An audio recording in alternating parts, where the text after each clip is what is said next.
कुलदेवतेला स्मरून, कुलदैवताला स्मरून श्री पांडुरंग परमात्मानी जगजननी तुळजा भवानीला प्रथम नमन. वेदांच्या प्रतिपादनाचा विषय असणाऱ्या ओंकाराला नमन. अभिनव विलासिनी चातुर्य कला कामिनी वीणावादिनी विश्वमोहिनी सरस्वतीला नमन. भारत मातेला नमन. महाराष्ट्र शारदेला नमन.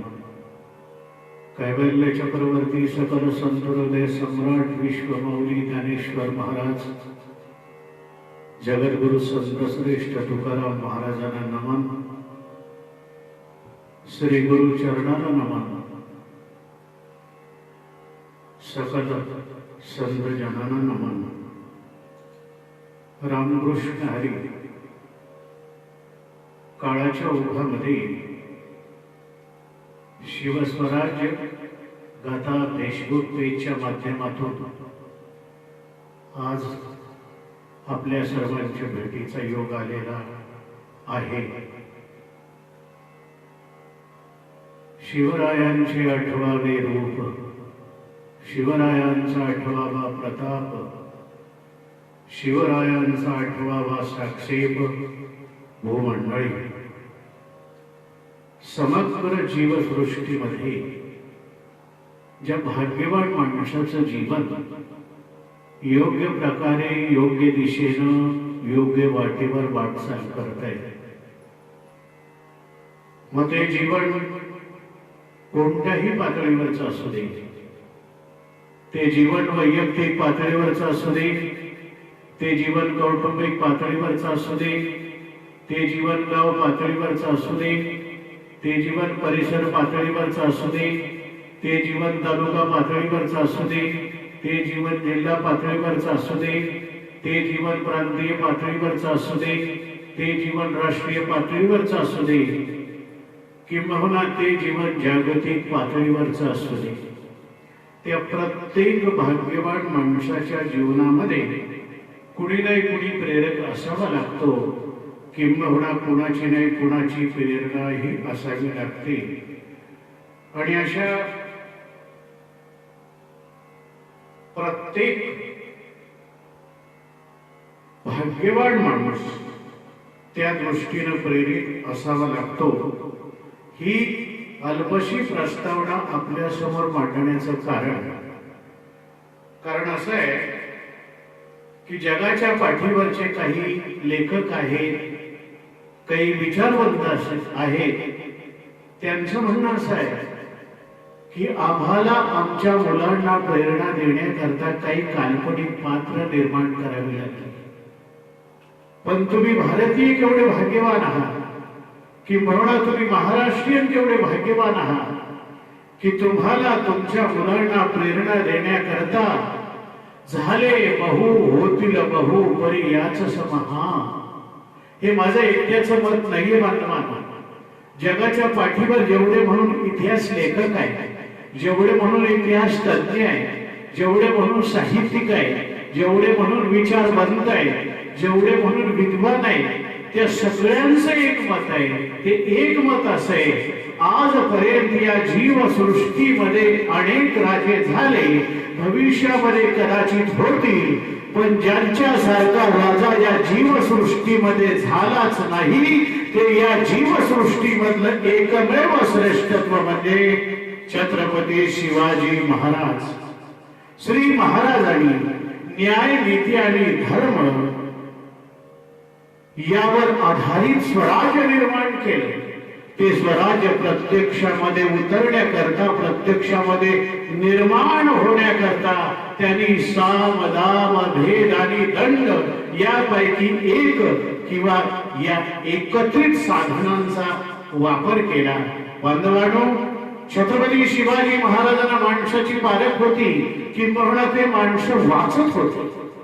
त्या माणसाच्या ठिकाणी नेमके काय गुण आहे, काय दुर्गुण आहे, कुठली त्याच्या ठिकाणी दुर्बलता आहे, त्याच्या ठिकाणी असणारं बलस्थान नेमकं कोणतं आहे, त्याच्या ठिकाणी असणारी कला कौशल्य आहे, त्याच्या ठिकाणी गुण अवगुण आहे, आहेत या सगळ्यांचा विचार श्री महाराज करून श्री महाराजांनी अशी माणसं जोडली आणि त्या सगळ्यांचा स्वराज्य निर्मिती करता कोणत्या ना कोणत्या प्रकारे श्री महाराजांनी उपयोग करून घेतला। ही जी महत्वाची भूमिका आहे ती अत्यंत महत्वाची भूमिका आहे। सर्वसामान्य पिचलेला माणूस, सर्वसामान्य रुतलेला माणूस, अगदी स्वाभिमानहीन झालेली माणसं, कणाहीन झालेली माणसं, अशी माणसं श्री महाराजांनी उभी केली आणि त्यांच्यामध्ये राष्ट्रीय संस्कार निर्माण केले आणि स्वराज्य निर्मितीच्या दृष्टीनं त्यांच्याच बळावर महाराजांनी स्वराज्य निर्माण केलं। म्हणून व्यक्ती आणि राष्ट्राच्या व्यवस्थापनासाठी हे असणारं अनमोल असं वैचारिक धन कोणत्याही काळामध्ये बांधवांनो चिरंजीवच आहे। पारतंत्र्याच्या चटके आणि अस्थिरतेच्या फटके किंबहुना सत्तेच्या बळावर आपल्या समाज बांधवांना, आपल्या राष्ट्र बांधवांना नालवलेलं, नाचवलेलं आणि नाचवलेलं शिवाजी महाराजांनी पाहिलं आणि ही जी रय्यत आहे त्या रय्यतचं, त्या समाज बांधवाचं, त्या राष्ट्र बांधवांचं पाहिलेलं दुःख, त्यांनी सोसलेलं दुःख, या राष्ट्राचं असणारं सोसणं, हे सारं सारं सारं श्री महाराजांच्या अंतःकरणामध्ये अदृश्य रूपानं बांधवांनो साठवलं गेलं आणि त्याच्यातून श्री महाराजांना प्रेरणा मिळाली। जिजाऊ साहेबांच्या संस्काराच्या माध्यमातून ती स्वराज्य निर्मितीची हे जे अदृश्य त्यांनी साठवलं। आणि एक सांगू जातो तुम्हाला, दृश्य आणि अदृश्य, तुमच्या माझ्यासारखी जी सामान्य माणसं आहे ती फक्त दृश्याचा विचार करतात। जे जे आपण कर्म करतो, जी जी आपण क्रिया करतो, जे जे आपण जीवनामध्ये जगतो ते ते सगळं दृश्य आहे आणि त्या दृश्याच्या माध्यमातून मिळणारं फळ तेही दृश्य पण आहे। सर्वसामान्य माणसं या दृश्याच्या दृष्टीने आपल्या जीवनामध्ये अपेक्षित असतात, आशावंत असतात, त्या दृष्टीने प्रयत्न करतात। पण जगाच्या पाठीवर जे जे म्हणून महापुरुष झाले ते ते महापुरुष, त्यांचं जीवन तुम्ही आम्ही तपासलं, जीवन तुम्ही आम्ही पाहिलं, जीवन चरित्र तुम्ही आम्ही पाहिलं, तर त्यांनी अदृश्याच्या गाभाऱ्यामध्ये प्रवेश केला। या अदृश्याची व्याप्ती फार मोठी आहे बांधवांनो, या अदृश्याची व्याप्ती आवाका फार मोठा आहे। तुमच्या माझ्यासारख्या सर्वसामान्य माणसाच्या कल्पना शक्तीच्या पलीकडच आहे। एक विचार करा, आपल्या देशातल्या व्यक्तिमत्वांचा विचार करा। मोहनदास करमचंद गांधी तुमच्या माझ्यासारखं असणारं एक व्यक्तिमत्व, पण तुमच्या माझ्यासारखं असणारं व्यक्तिमत्व त्यांनी दृश्याचा विचारच केला नाही, दृश्याचा विचारच केला नाही। त्यांनी अदृश्याच्या गाभाऱ्यामध्ये प्रवेश केला, त्यांनी विचार केला संपूर्ण मानव जातीचा, त्यांनी विचार केला आपल्या राष्ट्राचा, त्यांनी विचार केला संपूर्ण जगाचा। आणि ते एवढ्या करता अदृश्याच्या गाभाऱ्यामध्ये गेले, त्या गाभाऱ्यामध्ये स्थिरावले आणि स्थिरावता स्थिरावता मोहनदास करमचंद गांधी या असणाऱ्या व्यक्तिमत्वाचे शेवटी महात्मा झाले। म्हणून महात्मा या 3 अक्षराच्या असणाऱ्या गाभाऱ्यामध्ये श्री आणखी महात्मा गांधी झाले। नेताजी सुभाषचंद्र बोस बंधवांनो जरा विचार करा, तुम मुझे खून दो मैं तुम्हें आजादी दूंगा, आजादीच्या गाभाऱ्यामध्ये प्रवेश ते झाले नेताजी सुभाषचंद्र बोस आणि त्यांनी अदृश्याचा विचार केला। त्याच्यामध्ये स्वतःच्या जीवनाचा काही विचार आहे मला सांगा।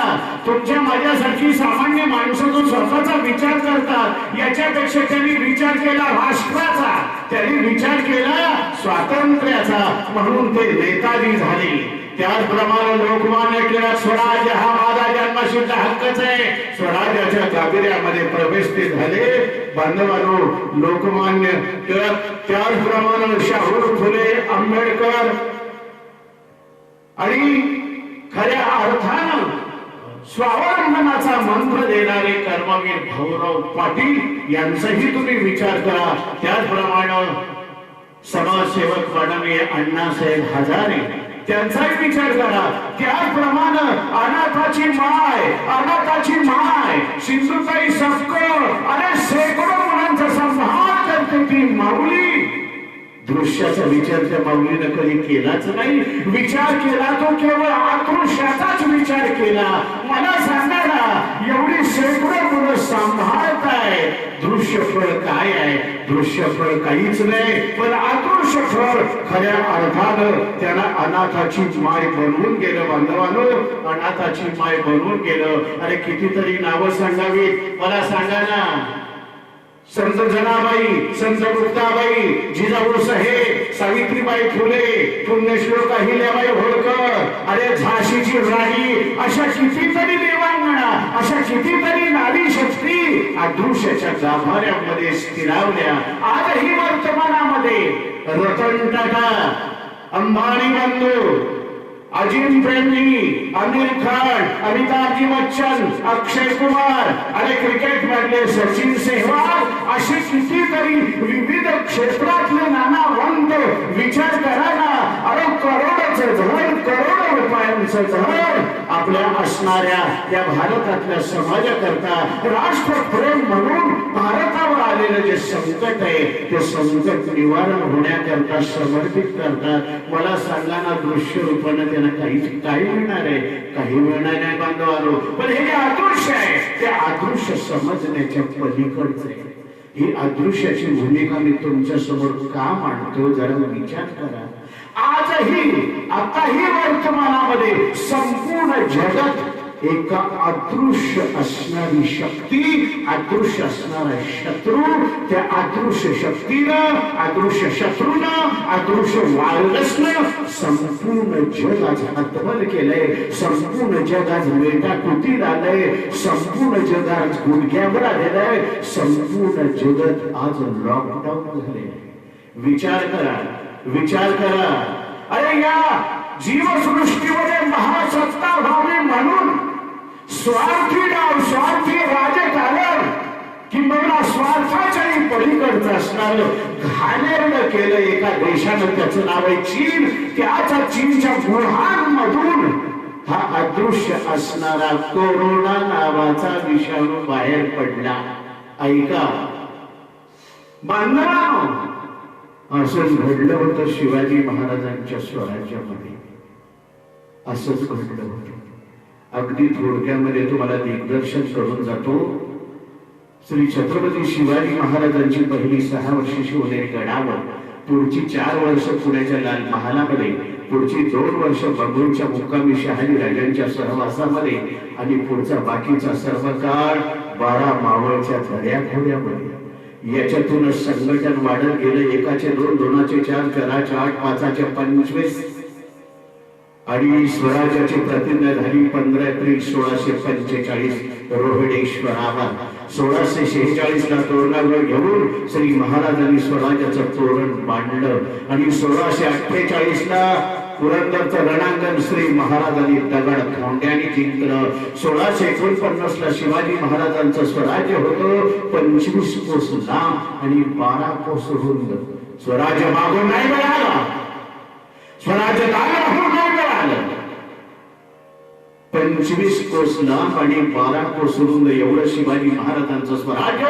आणि त्या स्वराज्याच्या सीमेचा प्रारंभ होत होता संग्राम दुर्ग सातारपासून खेड शिवापर्यंत. म्हणजे 25 कोस लांब म्हणजे 80 किलोमीटर लांब आणि 38 किलोमीटर रुंद एवढं श्री महाराजांचं स्वराज्य 1649 ला होतं.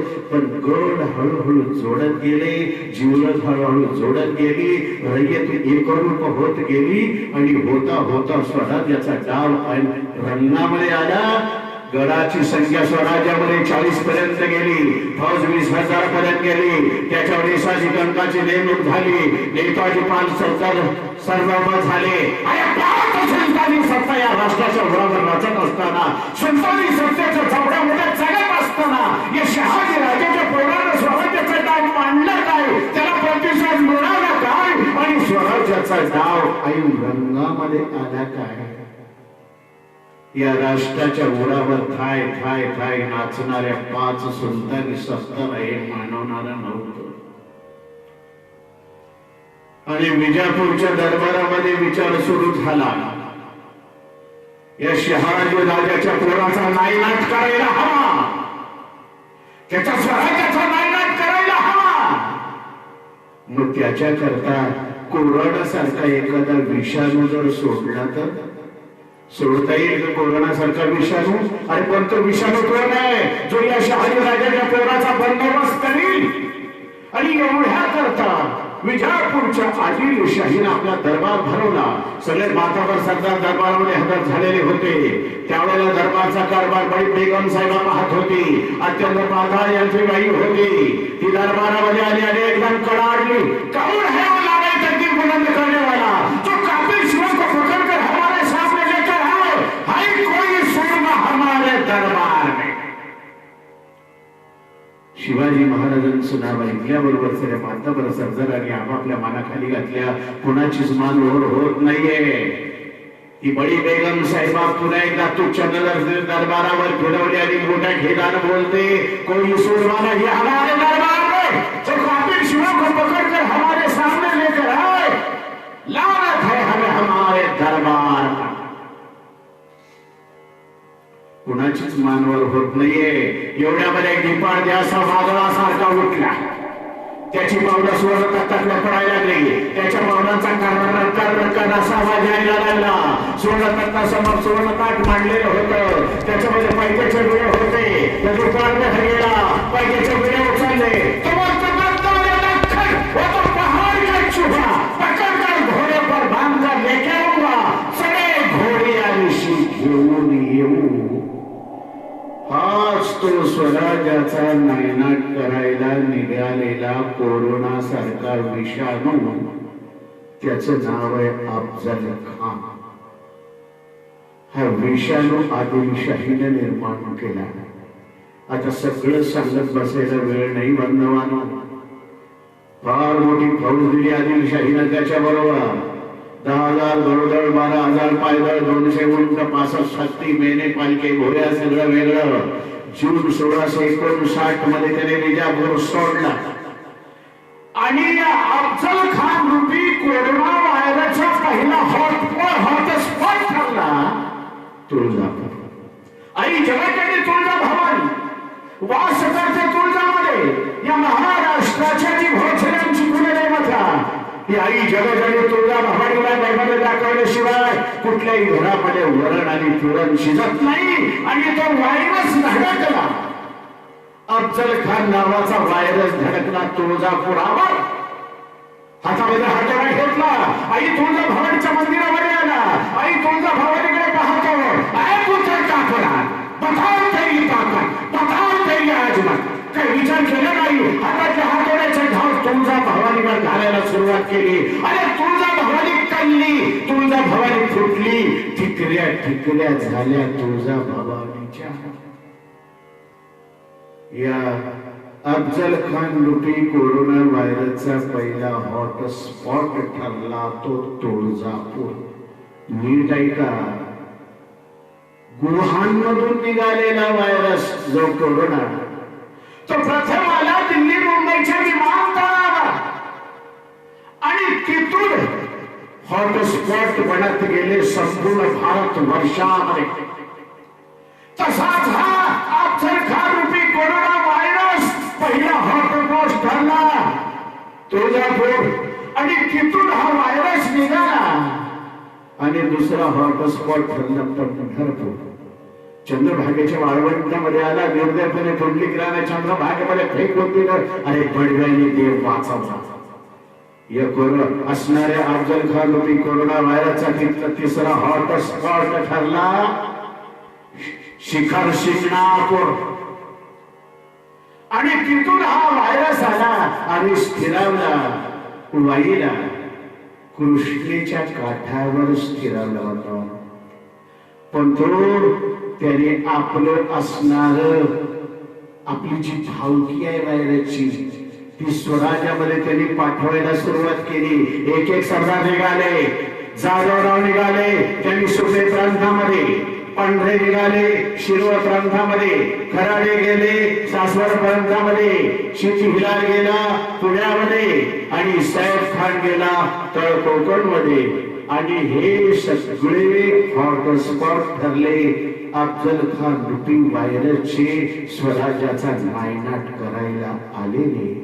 तेव्हा राजाने कारभाऱ्यांना जवळ बोलवलं, सगळ्या कारभाऱ्यांना जवळ बोलवलं आणि राजाने स्वराज्यामध्ये लॉकडाऊन जाहीर केलं. राजाने स्वराज्यामध्ये लॉकडाऊन जाहीर केले. राजाने आदेश दिले सगळ्या गडांना, राजाने आदेश दिले सगळ्या स्वराज्याला, कुठेही खाण्याच्या माणसांना विरोध करू नका, घरदार सांभाळा आणि आमचा आदेश येईपर्यंत घरदार सांभाळत घरातच सुखानं राहा, सुरक्षित राहा. हा आदेश ज्यावेळेला जाहीर केला त्यावेळेला सोनपंत दबीर राजांच्या समोर आले आणि सोनपंत बोलतात, राजे हा आदेश कशा करता? तेव्हा राजे बोलतात, सोनपंत आपण स्वराज्य कोणाकरता करतो? कोणाकरता स्वराज्य?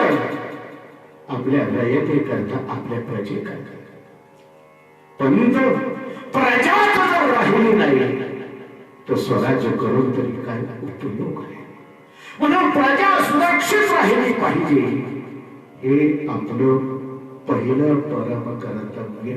आणि प्रजा जर सुरक्षित राहावी असं वाटत असेल तर प्रजेनं आपली घरदार सांभाळत आपल्या घरामध्येच सुरक्षित राहायला हवं. आणि म्हणून हा आदेश आम्ही देत आहोत. मंडळी, काळाच्या ओघामध्ये हे मांडावं लागतंय तुमच्या समोर. अशाच परिस्थितीला संपूर्ण जगात आपलं भारतवर्ष, आपला महाराष्ट्रही सामोरा जातोय. महाराजांचा शत्रू समोर दिसत होता, पण हा शत्रू त्याहीपेक्षा भयानक आहे की जो अदृश्य. अरे दृश्य शत्रूला दृश्य शत्रूला संपवण्याकरता महाराजांना केवढं तरी दिव्य करावं लागलं, दिव्य करावं लागलं. तुम्हाला सांगू खरं आहे की ज्या प्रसंगापासून श्री महाराज संपूर्ण भारतवर्षाला माहीत झाले, संपूर्ण जगताला माहीत झाले, तो प्रसंग, तो विजय, तो दिग्विजय म्हणजे प्रतापगडाचा रणसंग्राम. जगाच्या पाठीवर मॅनेजमेंट गुरु म्हणून संकल्पना आलेली आहे. तुम्हाला सांगू का, मॅनेजमेंट गुरुचा बाप म्हणजे प्रतापगडाच्या रणसंग्रामाचं नियोजन आहे. अरे पावला पावलाचं नियोजन केलं राजाने. संपूर्ण प्रसंग सांगायला वेळ नाही, ऐकायचं असेल तर प्रतापगडाचा रणसंग्राम या प्रसंगामध्ये तुम्हाला संपूर्ण प्रसंग ऐकता येईल. मी कशा करता सांगतो, हा व्हायरस नष्ट करायचा आहे ना, मग संपूर्ण स्वराज्यातली रयत, संपूर्ण स्वराज्यातली प्रजा, संपूर्ण स्वराज्यातली जनता श्री महाराजांच्या पाठीमागे खंबीरपणे उभी राहिली. आज आपल्यातली तसंच बांधवांना, आपण सुद्धा रयतेची, प्रजेची भूमिका प्रामाणिकपणे बजावायला हवी. शासनाच्या माध्यमातून जे जे सूचना, जे जे उपाय तुमच्या माझ्यासमोर मांडले जात आहे त्याला सगळ्यांनी प्रामाणिकपणे प्रतिसाद द्यायला हवा. हा जो व्हायरस आहे कोरोना, हा जातपात पाहत नाही, उंच नीच पाहत नाही, गरीब श्रीमंत पाहत नाही, लहान मोठा पाहत नाही, स्त्री पुरुष पाहत नाही. तो येतो आणि स्वर्ग भेटला जातो. आणि म्हणून जशी रयत श्री महाराजांच्या पाठीमागे उभी राहिली स्वराज्यामध्ये, तशाच प्रकारे आपण प्रामाणिकपणे आपल्या शासनाच्या, आपल्या भारत मातेच्या, आपल्या महाराष्ट्राच्या भूमीच्या पाठीमागे तेवढ्याच प्रामाणिकपणे उभं राहायला हवं. महाराजांनी जसा अफजल खान रूपी व्हायरस नष्ट केला, मंदानं नष्ट केला. मार्गशीर्ष शुद्ध षष्टी अधिक सप्तमी वार गुरुवार तारीख 10 नोव्हेंबर 1659 दिवसाचे 8 तास म्हणजे दुपारी 2 वाजता. केवढं मोठं असणार हे संकट, अफजल खान नावाच्या व्हायरसचं संकट श्री महाराजांनी त्याच्यातून निभावून गेले बांधवानो. म्हणून तो व्हायरस त्यांनी आडवा फाडला प्रतापगडाच्या पायी आला. शाहिराची लेकरी कडाडली. फिक्रना करना दाने शिवा का खड़ा है, फिक्रना करना दाने शिवा का खड़ा है, जहां से अफजल को एक ही नाम ने उखाड़ा है, धरा धरा ने मूर्ति भंगल्या तुळजा पंढरपुरी, वाघ न खाली खान फाडीला प्रताप दुर्गावरी असा आडवा फाडला. ऐका बंधवानो, मी कशा करता तुमच्या समोर हे सारं मांडतोय. हे स्वराज्यातलं लॉकडाऊन श्री महाराजांनी स्वराज्यातल्या रयतेच्या प्रती केले. पण महाराजांना लॉकडाऊन व्हावं लागलं. महाराजांना सुद्धा लॉकडाऊन व्हावं लागलं. हे वैयक्तिक जीवनातलं लॉकडाऊन सामान्य नाहीये बांधवानो. अरे कुणाला नाही ना वैयक्तिक जीवनामध्ये लॉकडाऊन व्हावं लागत. मला सांगा ना, आळंदी क्षेत्रामध्ये ज्ञानेश्वर महाराजांच्या भिक्षा पात्रामध्ये घातलेल्या कोरांनामध्ये काही समाजकंटकांनी माती कालवली. त्या माऊलीच्या अंतःकरणाला केवढ्या वेदना झाल्या असतील. विधान या समाजाचा राग आला, समाजाचा गेले गेले गेले. आणि शिस्त बेटामध्ये आपल्या पर्णपोटीचा दरवाजा ते लावून घेतल्या. कोणाला चुकत नाही. कसं मुक्ताई माऊली त्या दरवाजामध्ये उभ्या राहिल्या. नाना दादा दार उघडा, नाना दादा दार उघडा. मी मुक्ताई आले. नाना दादा दार उघडा, ताटी उघडा. ज्ञानेश्वराची साथ मुक्ताईला घालावी लागली. ज्ञानेश्वर महाराजांना सुद्धा लॉकडाऊन व्हावं लागलं. छत्रपती शिवाजी महाराजांना तर कितीतरी प्रसंगी लॉकडाऊन व्हावं लागलं. त्याच्याकरता एकच प्रसंग आज मी तुमच्या समोर मांडणार आहे. महाराजांनी भव्य दिव्य असं अलौकिक असं प्रतापगडाचं युद्ध जिंकलं की ज्याच्यामुळे स्वराज्य संपन्न झालं. व्हायरस असा मारला गेला बांधवानो, असं नायनाट झाला त्या व्हायरसचा. आणि त्यावेळेला विजयपूरला बातमी गेली. पण महाराज एवढा मोठा विजय मिळाल्यानंतर कुठलाही एखादा राजा असता तरी विजय उत्सव साजरा करत बसला असता. पण महाराज या दृश्य असणाऱ्या गोष्टींचा विचार करणारे नव्हते.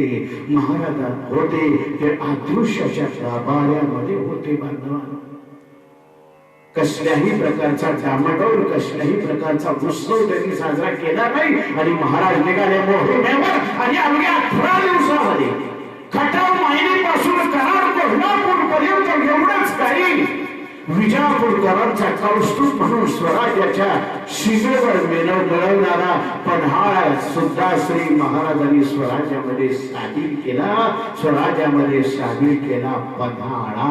विजापूरकरांचा कौस्तुभ फक्त 18 दिवसामध्ये 28 नोव्हेंबर 1659 पन्हाळ्याची व्यवस्था केली. आणि श्री महाराजांनी मिरजेकडे आपला मोर्चा वळवला. जाता जाता आई जगजनी महालक्ष्मीचं दर्शन कोल्हापूरच्या दरबारामध्ये त्या गाभाऱ्यामध्ये महाराज गेले. जगदंब जगदंब जगदंब. श्री महाराजांनी महालक्ष्मीचं दर्शन घेतलं. आणि एवढ्यामध्ये महाराजांना बातमी आली, अफजल खानाचा मुलगा फाजल खान जो पळाला होता तो मोहीम घेऊन येतोय. श्री महाराज त्याला चाडले गेले. आणि शेवटी त्या फाजल खानलाही माघार घ्यावी लागली. आता मात्र तिळपापड झाला आदिलशाहीचा. आता काय करावं? या शहाजी राजाच्या पुराचा बंदोबस्त करावा तरी कसा? अफजल खान सारखा बलाढ्य असणारा सरदार श्री शिवाजी राजांनी नायनाट केला. आता पाठवावं तरी कोणाला? आणि आदिलशाहीनं साथ घातली. कर्नूलचा शिव म्हणून ज्याच्याकडे पाहिलं जात होतं तो सिद्दी जोहर पठाण होता. सिद्दी जोहरला 40,000ची फौज दिली. आणि शिवाजी महाराजांच्यावर पाठवला हा दुसरा व्हायरस आदिलशाही. ज्या वेळेला महाराजांना ही बातमी मिळाली त्यावेळेला महाराज मिरजेला वेढा घेऊन बसले होते. पण बातमी आल्याबरोबर श्री महाराजांनी मिरजेचा वेढा उठवला आणि श्री महाराज पन्हाळ्यावर आले. तो दिवस होता चैत्र शुद्ध प्रतिपदा, गुढीपाडव्याचा दिवस होता. नववर्षाचा प्रारंभ होता. 2 मार्च 1660. मग श्री महाराज पन्हाळ्यावरच का लॉकडाऊन झाले? ऐका, पाठीमागच्या अनुभवातून जर महाराज राजगडावर आले असते तर जसं अफजल खानानं स्वराज्यामध्ये धुमाकूळ घातला आणि रयतेला तुळशीस, रयतेला त्रास, रयतेला दुःख सोसावं लागलं, तसा हा शुद्धीजोड नावाचा व्हायरस जर पुन्हा स्वराज्यामध्ये दाखल झाला तर रयतेला तशाच प्रकारचं दुःख भोगावं लागेल. रयतेचं दुःख थांबवण्याकरता महाराजांनी ठरवलं आपण स्वतःच लॉकडाऊन व्हायचं ते व्हायचं, स्वराज्याच्या सीमेवरच ते राजवायचं. कारण महाराज जिथे तिथे हा व्हायरस हे ठरलेलं होतं. आणि म्हणून महाराजांनी पन्हाळगडावर स्वतःला लॉकडाऊन करून घेतलं आणि महाराज पन्हाळगडावर लॉकडाऊन झाले. शुद्धीजोड आला. 40,000ची पठाणी फौज त्याने संपूर्ण पन्हाळगडाला वेढा दिला. पन्हाळगडाचा वेढा असा बळकट त्याने दिला की आतलं चिंचपाखरू बाहेर येऊ नये अथवा बाहेरच आतमध्ये जाऊ नये, असा बळकट वेढा दिला. आणि पश्चिमेच्या ज्या वाटा आहेत त्या पश्चिमेच्या वाटा जास्तीत जास्त बळकट वेढा काढत गडावर येणाऱ्या प्रमुख वाटा होत्या त्या पश्चिमेला होत्या. ती बाजू त्याने अति बळकट केली, अति बळकट केली. बांधवा, जिजाऊ साहेब वाट पाहत होत्या राजगडावर. विचार करा, मार्गशीर्ष महिन्यामध्ये शिवाजी महाराजांनी अफजल खान नावाचा व्हायरस त्याचा नायनाट केला आणि मार्गशीर्षामध्ये निघालेले शिवाजी महाराज आता मार्च महिना आला. नोव्हेंबर मध्ये निघालेले शिवाजी महाराज मार्च महिना आला तरी सुद्धा पुन्हा आपल्या कुटुंबाच्या समवेत जिजाऊ साहेबांच्या पायी राजगडावर स्वराज्यामध्ये आलेच नव्हते. जिजाऊ साहेब वाट पाहत होते. एक सांगू का, त्या मातृत्वाचं कोडं जगाच्या पाठीवर कोणाला सुद्धा सुटलं नाही. बांधवांनो, जिजाऊ साहेब वाट पाहत होत्या बाळाची, राजगड वाट पाहत होता बाळाची, स्वराज्य वाट पाहत होतं शिवाजी राजांची. पण श्री महाराज लॉकडाऊन झाले होते पन्हाळगडावर. वाट पाहता पाहता एक दिवस जिजाऊ साहेब आपल्या खाजगीच्या वाड्यामध्ये शंभू वळाला घेऊन बसले आणि एवढ्यामध्ये अधिकाऱ्याने बातमी आणली, माझा जासुदाचा नाईक बहिर्जी आले. जिजाऊ साहेब शंभू वळाला बोटाला धरून सत्रेवर आल्या तर बहिर्जी नाईक असे मान खाली घालून जिजाऊ साहेबांच्या समोर उभे होते. या बहिर्जी नाईकाबद्दल काय बोलावं मानवानं. 6000 गुप्तहेरांची संघटना होती आणि त्या 6000 गुप्तहेर संघटनेचे प्रमुख होते, अध्यक्ष होते बहिर्जी नाईक. सांगली जिल्ह्यामध्ये खानापूर तालुक्यामध्ये बालावगड म्हणून ज्यांचं गाव आहे, रामोशी समाजाचा हा तरणा बांड पोरगा. पण श्री महाराजांनी केवढी मोठी जबाबदारी दिली, गुप्तहेर संघटनेचं अध्यक्षपद, प्रमुख पद. अरे तेवढी पात्रता होती. आता मात्र बहिर्जी नाईक मान खाली घालून उभे होते. जिजाऊ साहेब सत्रेवर आल्या आणि जिजाऊ साहेब बोलल्या, नाईक अशी कर्जत पाडून काय म्हणून उभे, कोण आपल्याला कठल का? पण कोणत्या तोंडानं सांगावं, कोणत्या अक्षरानं सांगावं हेच बहिर्जी नाईकांना कळत नव्हतं. काय सांगावं? जिजाऊ साहेब बोलतात, नाही आमचा पाहू नका, कोण मामला आम्हाला कथन करा. आणि कसं तरी बहिर्जी नाईक बोलून गेला, मासाहेब लय वंगाळ झालं.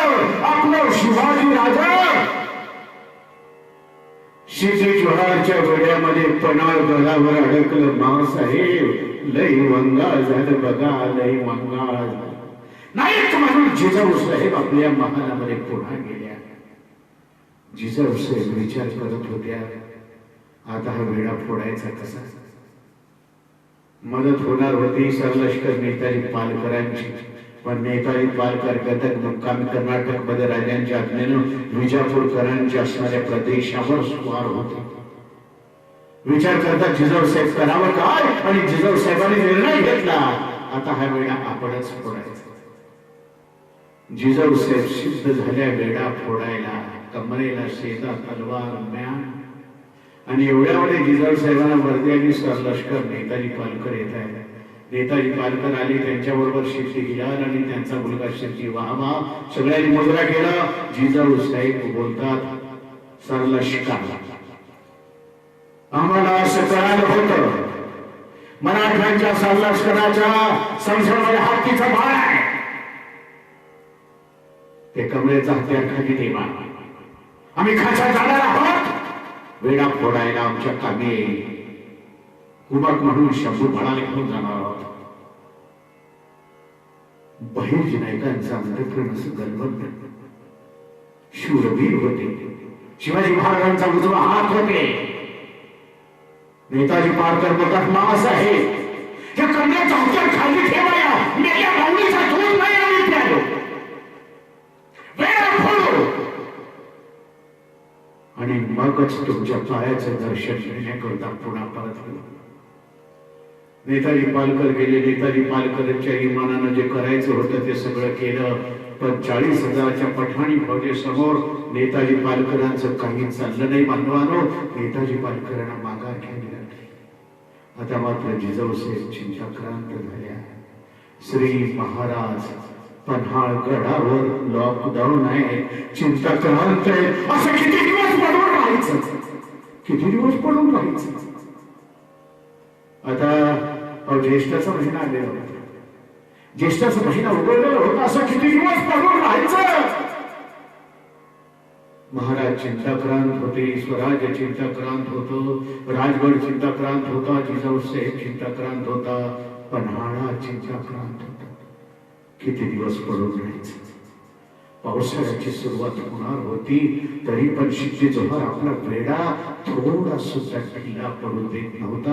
अगदी बळकट वेडा होता, बळकट वेडा होता. बांधव,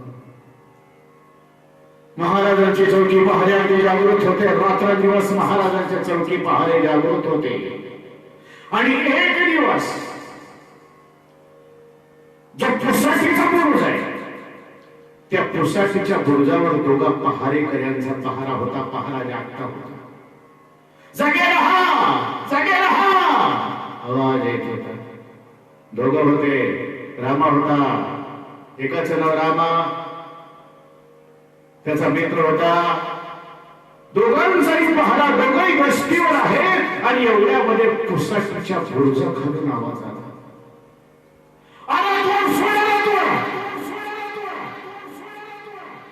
पुन्हा आवाज आला, अरे तू सोडा की नाही. दोघांनी एकमेकाकडे पाहिलं. आवाज येतोय नक्की. दोघं जवळ आले. आवाज हो, मलाही आला, मलाही आला. निर्णय त्याने येणार नव्हता. मग त्यांनी एक सांकेतिक शिळ बांधवलं.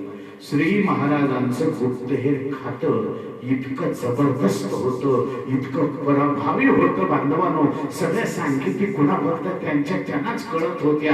त्यांनी वाजवलेली जी शीळ आहे पहारेकऱ्यांनी, ती शीळ त्यांच्या वरिष्ठापर्यंत जाऊन पोहोचली. त्यालाही निर्णय घेता येत नव्हता. आणि एवढ्यामध्ये कोकिळेचं गुंजन सुरू झालं. आता रात्री कोकिळा कधी गुंजन करत नाही, कुंजन करत नाही, पण आता करायला लागली. कोकिळ्याचं कुंजन सुरू झाल्याबरोबर गडकरी प्रबल भास्कर त्यांना इशारा झाला, काहीतरी गडबड आहे. प्रबल भास्कर निघाले, आपल्या अधिकाऱ्याजवळ आले. त्यांनी सांगितलं पुसाटीच्या बुरुजाच्या बाजूला काहीतरी गडबड आहे. 50 धारकरी घेऊन ते त्यावेळेला आले. त्यावेळेला दोन्ही पहारेकऱ्यांनी सांगितलं, पंत खालून आवाज येतोय, दोर सोडा, सोडा. आम्ही सोडू शकत नाही. थोडासा विचार केला पंतांनी आणि पंतांनी आज्ञा केली, सोडावं. येणारा एकच आहे. आपण एवढ्यानी गरज पडली तर अंधारामध्ये 50 उभे. दोर सोडला गेला आणि वरून आवाज दिला, मला पकड, दोराला पकड. खालून दोर पकडला. अरे पकडलं खरे. खालून आवाज आला पकडण्याचा आणि पंतांनी आज्ञा केली, घ्या. सर सर सर सर ओढा. सर सर सर सर ओढा गेला आणि एक भगवी वस्त्र परिधान केलेल्या साधूच्या वेशामध्ये असणारा वरती आला. आल्याबरोबर त्याला बोलायची संधी मिळालीच नाही. त्याचं तोंड बांधलं गेलं, हातपाय बांधले गेले आणि सज्जा बोटीमध्ये मध्यरात्रीच्या वेळेला त्याला आणलं गेलं आणि मध्यरात्रीच्या समयाला राजानं उठवलं गेलं. राजा आले, सत्रेवर आले आणि राजाने त्या बैराग्याकडे पाहिलं आणि पाहिल्याबरोबर आले, गालातल्या गालात हसले, कोणाला काही कळालंच नाही. आणि राजाने सांगितलं, तुम्ही जा, चिंता करू नका, तुम्ही जा. तुम्ही ओळखलं नाही, हा आपला गदबाद महादेव आहे. सगळ्यांना आश्चर्य वाटलं, कोणीच ओळखलेलं नव्हतं. सगळे निघून गेले आणि राजाने सांगितलं, महादेव थकलाय, सांगितलं गरम पाण्यानं स्नान कर, माझी वस्त्र परिधान कर. तुझ्याजवळ वस्त्र नाहीत मला माहिती आहे, आणि चांगलं गरम पाण्याने स्नान करून वस्त्र परिधान करून माझ्याकडे ताजा तवाना हो ये. महादेवाने गरम पाण्याने स्नान केलं, ताजा तवाना झाला, राजांची वस्त्र परिधान केली आणि तो आला आणि तो बोलतो, राजे राजगडावर थांबत नव्हतं राजगडावर. सरळ निघालो निघालो निघालो आणि समर्थांच्या भेटीला गेलो. समर्थांच्या सान्निध्यामध्ये, त्यांच्या भक्तगणांच्या सान्निध्यामध्ये जवळजवळ 8 दिवस राहिलो. समर्थांचा निरोप घेतला आणि या पन्हाळ्याच्या परिसरामध्ये आलो. काहीही करून तुम्हाला भेटायचं. म्हणजे भेटायचं कसं? आणि मग पाहता पाहता, विचार करता करता एका भाग्यवान आणि पुण्यवान माणसाची भेट झाली. त्याचं नाव बिरोबा दादा, धनगर समाजाचं बिरोबा दादा. त्यांना सगळी सत्य कथा हकीकत सांगितली.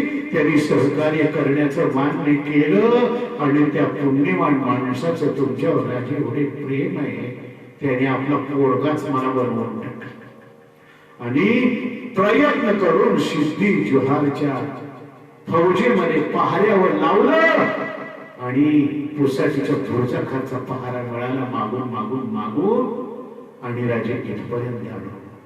राजे एकच वाट आहे, इथूनच सुटायचं झालं तर पुसाटीच्या बुर्जाखाली अशी घळ आहे. ज्या ज्या वेळेला धोधो पाऊस येतो तो घळीतून पाणी वाहत असतो, त्यावेळेला असा जबरदस्त पाण्याचा रेटा असतो. त्या घळीवर असणारी मेट म्हणजे पहारेकऱ्यांच्या करता निर्माण केलेल्या चौक्या, ती मेटाशी बाजूला घेतली जातात, दूर गेली जातात. ज्या वेळेला ही परिस्थिती असते त्याच वेळेला जाता येईल, दुसरा कुठलाही रस्ता नाही.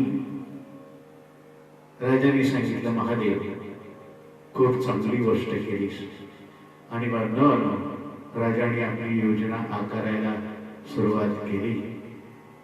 अफाट बुद्धी कौशल्य प्राप्त झालेले, अफाट बुद्धिमत्ता प्राप्त झालेले, हेतू शुद्ध असणारे, आपले रय्यत आणि स्वराज याशिवाय दुसरा विचार त्यांच्याजवळ नसणारे, स्वराज्य स्वराज आणि स्वराज्य, न्याय धर्म आणि नीतीचं राज्य साकारणारे श्री महाराज हळूहळू हळूहळू त्या योजनेला त्यांनी आकार दिला आणि श्री महाराजांची योजना आकाराला आली. आणि ठरलं बांधवानो, दिवस निवडला आषाढाची पौर्णिमा 12 जुलै 1660. निष्ठायचं कसं, निघायचं कसं, या व्हायरसच्या तावडीतून त्याची कडी तोडायची कशी, त्याच्याकरता योजना तयार झाली. एकाच वेळेला 2 पालख्या गडावून निघतील. एका पालखीमध्ये रात्रीच्या वेळेला निघतील, भर पावसामध्ये निघतील. ज्या पालखीमध्ये महाराज बसतील ती पालखी दिंडी दरवाजानं, चोर वाटेनं मसाईचं पहिलं पुसाटीचा बुरुज, तिथून मसाईचं पठार, तिथून पांडव दरा, तिथून पांढर पाणी, तिथून फरस बंदी, तिथून घोडखिंड आणि तिथून विशाळगड असा प्रवास ठरलेला. आता पन्हाळा ते विशाळगड 20 कोस, 20 कोस म्हणजे 40 मैल आणि 40 मैल म्हणजे 64 किलोमीटरचं अंतर.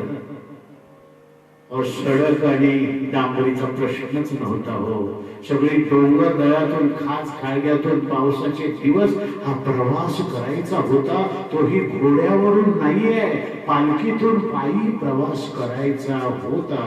आणि ती योजना आता आकाराला येऊ लागली. असं ठरलं की गंगाधर पंतांनी पांढरं निशाण घेऊन सकाळी जायचं 12 जुलैला सिद्धी जोहारकडे आणि त्याच्याकडे शरणागती पत्करायची.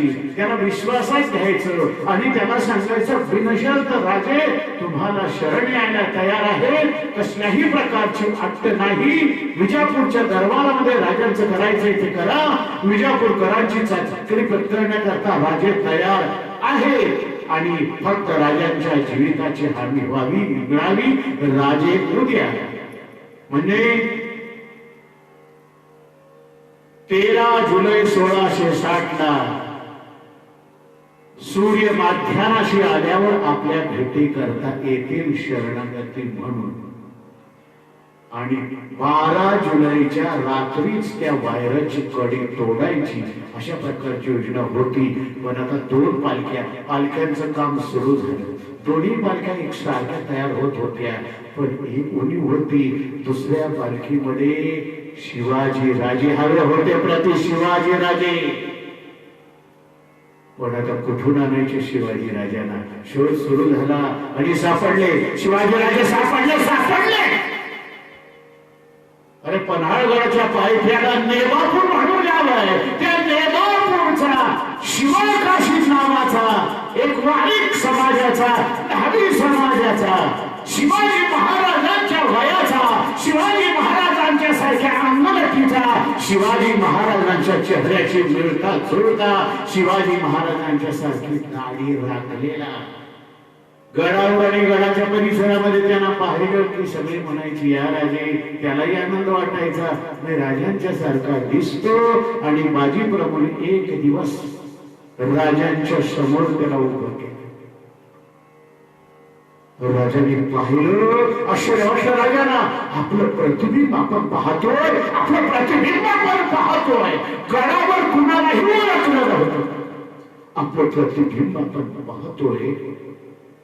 त्यावेळेला राजाने कपडे काढले आपल्या संदुकीमधून आणि शिवाला दिली. शिवा, हे कपडे अंगावर घाल, पण त्याच्या अगोदर तुझ्याशी आम्हाला थोडं बोलायचंय. शिवा, कोणत्याही प्रकारची जोर जबरदस्ती आम्ही तुझ्यावर करू इच्छित नाही. कधी कधी एवढ्या करता राजपणाचा तिटकारा येतो. प्रसंग पडती कशी तुमच्यासारखे जीवन खर्ची घालायची. कशाही प्रकारची सक्ती आम्ही तुझ्यावर करू इच्छित नाहीये. तुला ज्ञात आहे, तुला माहिती आहे ना तुला काय करायचंय, त्याचा परिणाम काय होणार आहे, अरे पुढे काय होणार आहे, याचा सगळा तपशील तुला बाजी प्रभूंनी सांगितलाच असेल. शिवा, गांभीर्याने विचार करायचा. तुझ्या जीविताचा प्रश्न आहे, तुझ्या जीविताचा प्रश्न. राजांच्या डोळ्यातील अश्रू वाट मिळाली होती मला. राजे बोलतात, शिवा, विचार करून सांगितलं तरी. राजांच्याकडे पाहिलं, त्या शिवानं राजांच्याकडे पाहिलं आणि शिवाचा अंतःकरण असं गडबडून गेला, अंतःकरण गडबडून गेलं. शिवाच्या डोळ्यातली अश्रू शिवाय एकदम पुढे गेला आणि त्याला आपलं मस्तक राजाच्या पायावर घातलं. राजाचे दोन्ही पाय घट्ट धरले, आपल्या डोळ्यातली अश्रूने राजाचे पाय पिंजवले आणि तो प्रामाणिक शिवा बोलतो, राजा अशी संधी कोण सोडतो होय? अशी संधी कोण सोडतो होय? राजा मी बशीस दुसऱ्या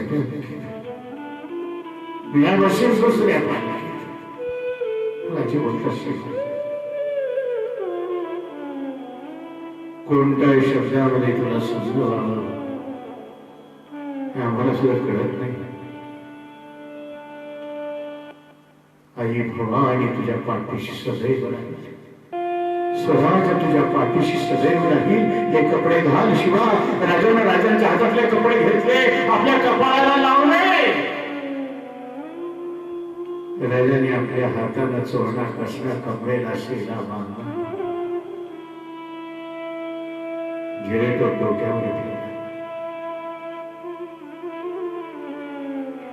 आपल्या कानातली कुंडल उतरली आणि शिवाच्या कानामध्ये घातली आणि राजाने खट्ट मिठी मारली.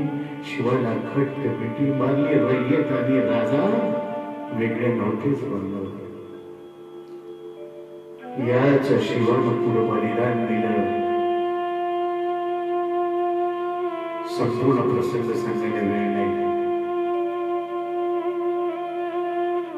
अशी लढली पावनखिंड या प्रसंगी, पन्हाळ्याच्या प्रसंगी तुम्हाला ऐकायला मिळेलच. शिवाचं बलिदान झालं 12 जुलै 1660. खूप सुंदर प्रसंग आहे. खूप अंधकरणाला पिळवटून टाकणारा प्रसंग आहे. वीर श्रीन युक्त असा प्रसंग आहे. पण आज मलाही वेळेच्या मर्यादा आहेत म्हणून शिवा काशीचं बलिदान झालं. बंधमानो, पालखी पळवली जाते, पालखी पळवली जाते, पालखी पळवली जाते, पालखी पळवली जाते. पुसाटीचा पुरुष गेला, मसाईचं पठार सुरू झालं. पालखी पळवली जाते. 2-2 मैलावर विठोबा दादा धनगर, जे पांढरं पाणी येथील धनगर समाजाचे होते, त्यांची माणसं वाट लागत होती. बंधवानो, पांडवदरा गेला आणि उजाडतं पांढरं पाणी आलं. नुकतीच पक्षांची किलबिल सुरू झालेली होती. झुंजू ज्याला म्हणतात, पक्षांची किलबिल आहेच आहे. हळूहळू जीवसृष्टी अशी सजीव व्हायला लागली. पांढरं पाणी आलं. बाजीने मागे पुढे पाहिलं, कारण मागे नजरबाज होते. शत्रू जर अंगावर दिसला तर गंज पेटवायची आणि जाळ पाहिल्याबरोबर बाजी प्रभूंना समजणार होतं की शत्रू आपल्या मागावर येतोय. बाजी प्रभू देशपांडे, त्यांचे मोठे बंधू फुलाजी प्रभू देशपांडे, रायाजी बांधल, विठोटी काटे, शिवाजी जाधव असे अनेक वीर 700 बांधल मावळ्यांच्या समवेत बाजी प्रभूंच्या बरोबर होते. बांधवा आणि पांढरं पाणी मागं पुढं पाहिलं बाजीने आणि बाजीने पालखी खाली ठेवण्याची आज्ञा दिली. पालखी खाली ठेवली गेली आणि बाजीने सांगितलं सगळ्या मावळ्यांना, गड्यानो, अरे आता 2-2 घोट पाणी घ्या. अरे राज्यानं चाललाय तुम्ही. अरे कौतुक करावं तेवढं तुमचं थोडं राहायचं, राजानं थोडं रे. गुडगा चिखलातनं तुम्ही चाललात. पाऊस आहे, वारा आहे, चिखलाची राड आहे, खाच कळगे आहे, जंगली श्वापर आहेत.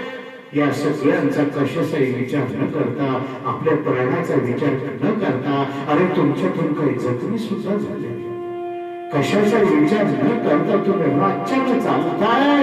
अरे राज्याने चालताय, मला कळतं रे, मला कळतं. पण आता आपल्याला एकच आपलं ध्येय आहे, आपल्याला एकच आहे, आपल्या राजांना आपल्याला विशाळ गडावर पोहोचवायचे.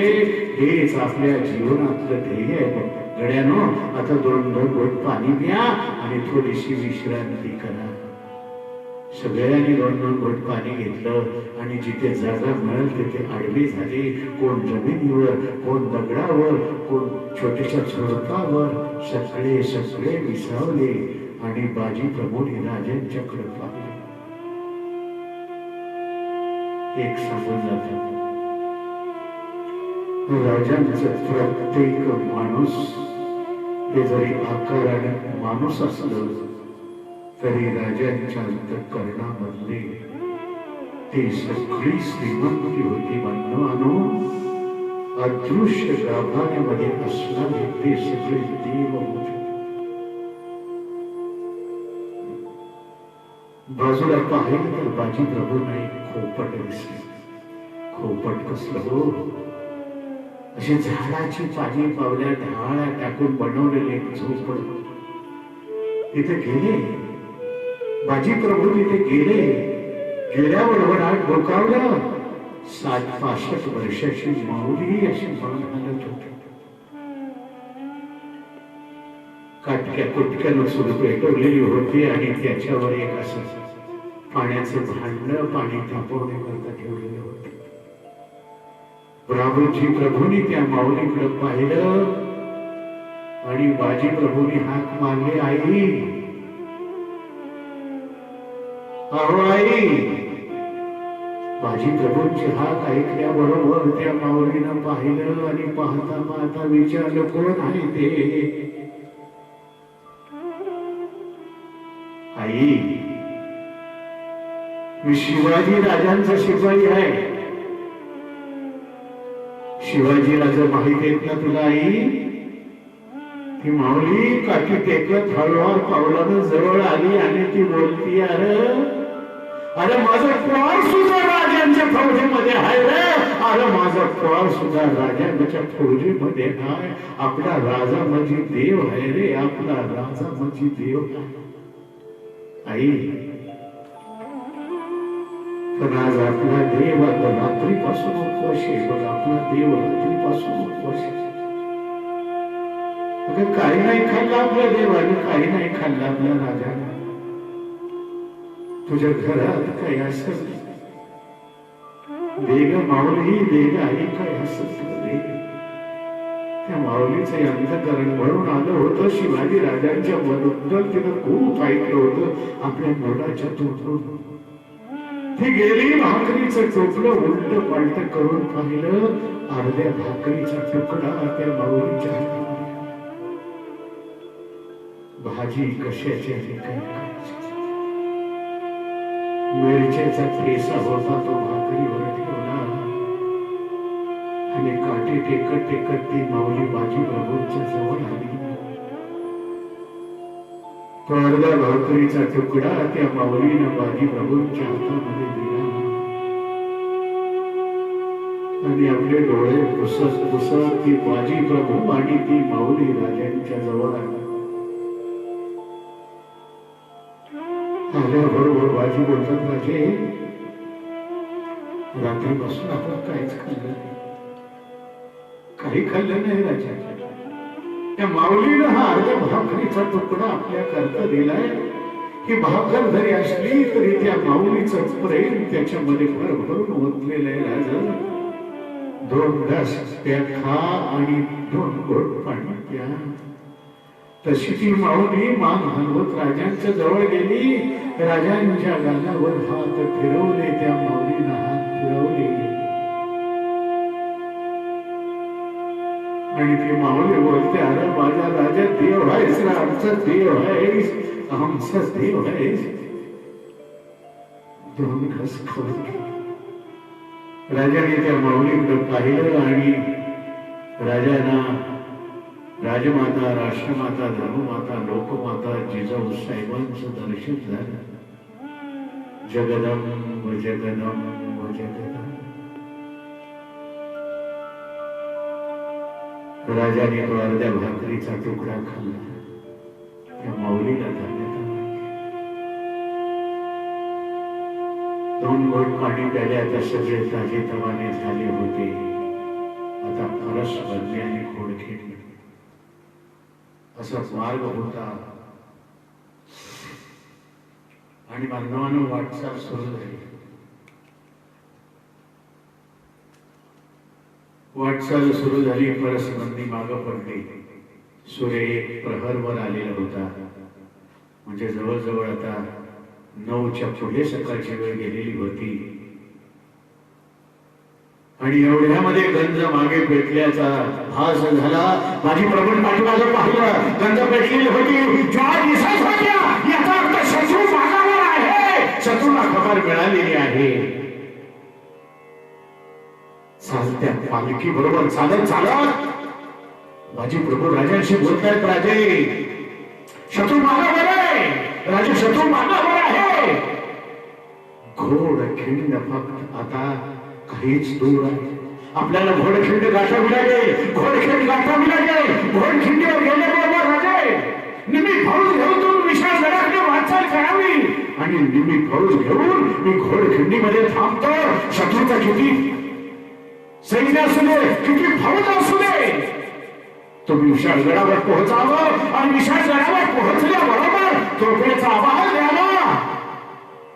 तोपर्यंत एक गरीब खिंड चढू येऊ देणार नाही. राजे, राजे, आपण निम्मी फौज घ्यावी. चालता चालता चालता संभाषण आहे. राजे एकदम तत्कन असे जागे झाले. राजे बोलतात, बाजी तुम्हाला सोडून जाणार नाही. तुम्हाला सोडून जाणार नाही.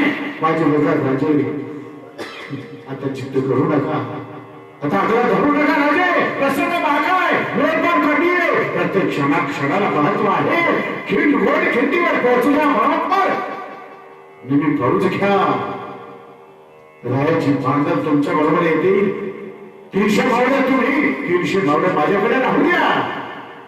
आणि एवढ्यामध्ये नजर बाजानं बातमी आणली.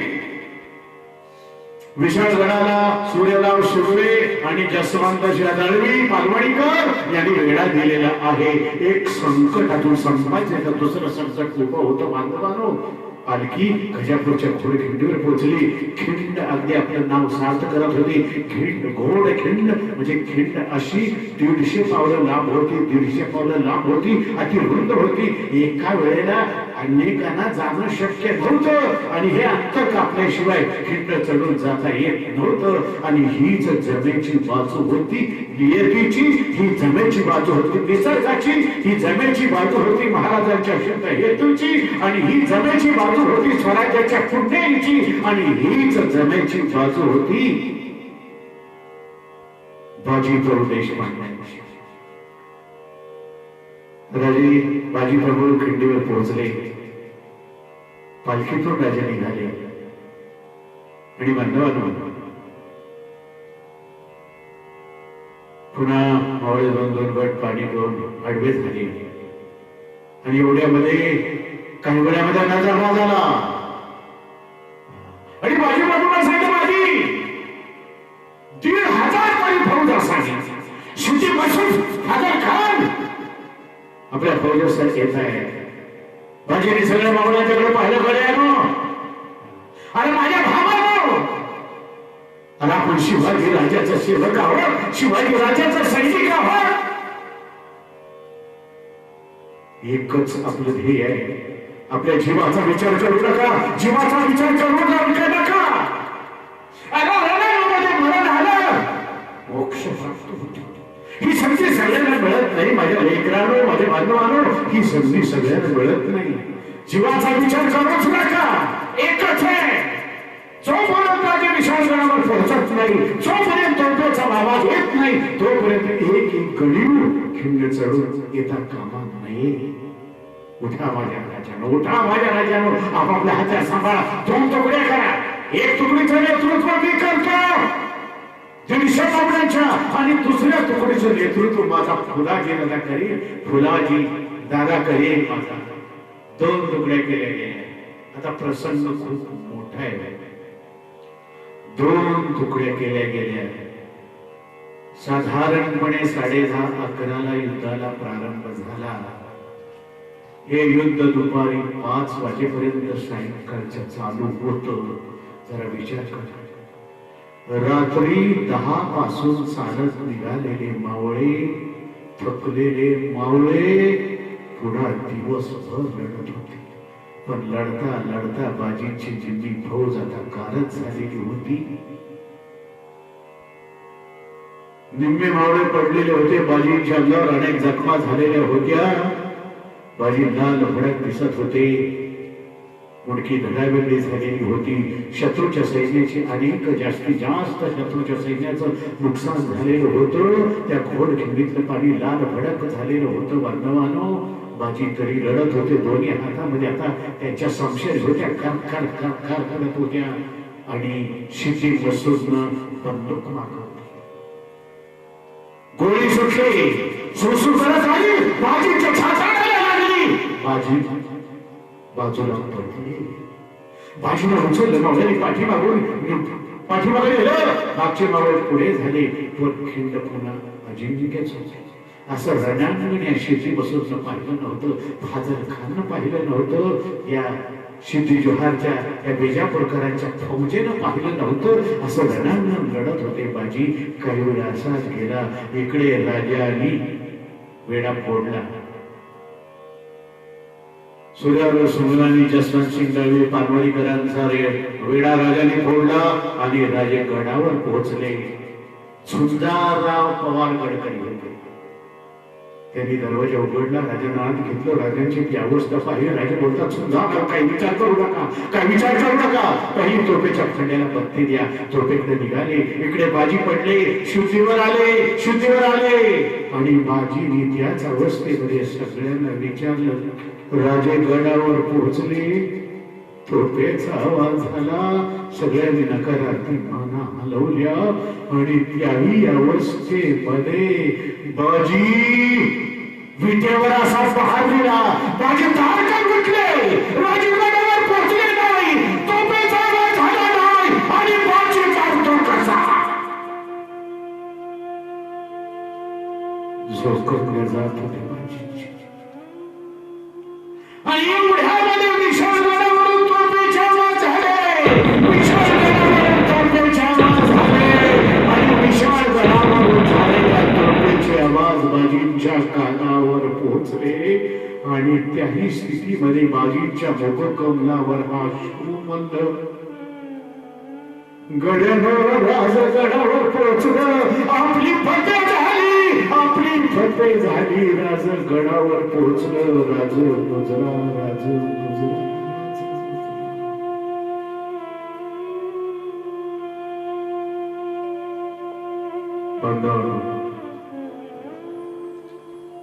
राजे या लॉकडाऊन मधून सुटले खरे. व्हायरसची कडी तोडली खरी.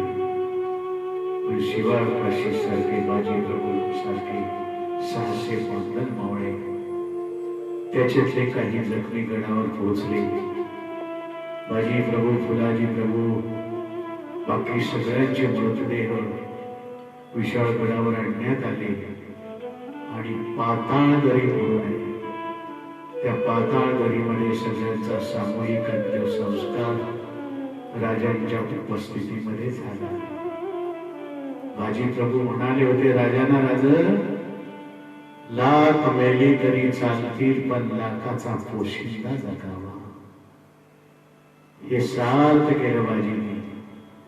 झुंजारराव पवार गडकऱ्यांना जवळ बोलवलं, किल्लेदारांना जवळ बोलवलं आणि राजांनी सांगितलं, झुंजारराव, बाजी प्रभू, फुलाजी प्रभू, 650 मावळे या गजापूरच्या घोडखिंडीमध्ये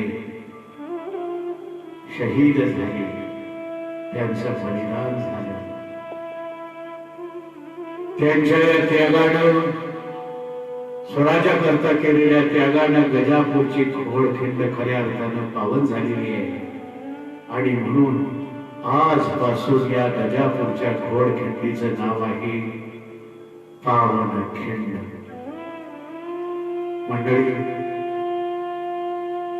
ही त्यागाची भूमिका म्हणजेच राष्ट्रधर्म. केवळ प्राणाचं बलिदान देऊनच तो राष्ट्रधर्म पाळला जातो असं नाहीये. राष्ट्राच्या प्रति विविध प्रकारे सेवा करून, सेवा बजावून सुद्धा आपण आपली राष्ट्रधर्माची भूमिका पार पाडू शकतो. अशाच प्रकारे आज या संकट समयी कार्यरत असणारे कोरोना योद्धा, डॉक्टर, नर्सेस, पॅरामेडिकल स्टाफ, सफाई कामगार, पोलीस दल, सेवाभावी संस्था, त्याचप्रमाणे शासन, प्रशासन, मुख्यमंत्री, अधिकारी आणि तुमच्या माझ्यासारखे सगळेजण प्रामाणिक प्रतिसाद देणारे ते सगळे आज त्यागाच्या भूमिकेमध्ये आहे. ती त्यागाचीच भूमिका उतरवा. एक सांगून जातो, आपले माननीय पंतप्रधान नरेंद्र मोदीजी साहेब यांनी आत्मनिर्भर भारत ही संकल्पना मांडलेली आहे. ही संकल्पना सत्यामध्ये उतरवणं हे तुमच्या माझ्या हातामध्ये. त्यांनी संकल्पना मांडली, त्यांनी दिशा दाखवली, पण ते प्रत्यक्षात उतरवणं तुमच्या माझ्या हातामध्ये आहे. म्हणून स्वदेशीचा स्वीकार करणं. ज्या चीननं हा व्हायरस पाठवला, जगाच्या पाठीवर पाठवला, कोणत्याही चीनी बनावटीची वस्तू आता विकत घेऊ नका. केवळ तुम्हीच पाळायचं नाहीये, तर जेवढा प्रचार करता येईल तेवढा करायचा आहे. आता चीन कंपनी, काही चीनी कंपनीने नाव सुद्धा बदललेलं आहे. RCP असं ब्रँड असणारी वस्तू घेऊ नका. त्याचप्रमाणे चायना मेडची वस्तू घेऊ नका. जेवढ्या स्वदेशी वस्तू घेता येईल तेवढ्या घ्या. प्रामाणिकपणे राहा. शासनाच्या सगळ्या सूचना पाळा. आणखीन काही दिवस या व्हायरसचा असणारा मुकाबला सामना करण्यातच आपल्या सगळ्यांचं हित आहे, जीविताचं हित आहे. याची सगळ्यांनी नोंद घ्या. असं तुकाराम महाराष्ट्राला म्हटलेले, तुका म्हणे उभे राहावे, जे जे होईल ते ते पाहावे. असू दे. उद्या रमजान ईद आहे. या रमजानीच्या निमित्त देशातील सगळ्या मुस्लिम बांधवांना मी हार्दिक शुभेच्छा देतो.